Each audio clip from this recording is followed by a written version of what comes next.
Ay mga idol, ayan, ngayong umaga mga idol ay mag-ano tayo mga idol, mag-aasada.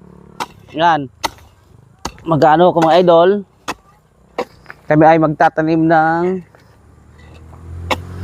pichay. Ayan, dahil ay mahirap na ang buhay mga idol, kaya kailangan magtanim. Dahil pahirap na ang ating mga buhay ngayon dahil mahal ang mga bilihin mga idol. Ayan. So mag-ano tayo mga idol?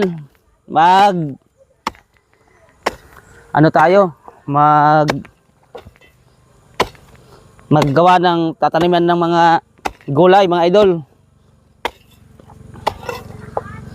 Ayan. So ito nga pala ang technique namin mga idol dahil di naman malawak yung mga lupa namin dito. Pagkatapos ng ano mga idol,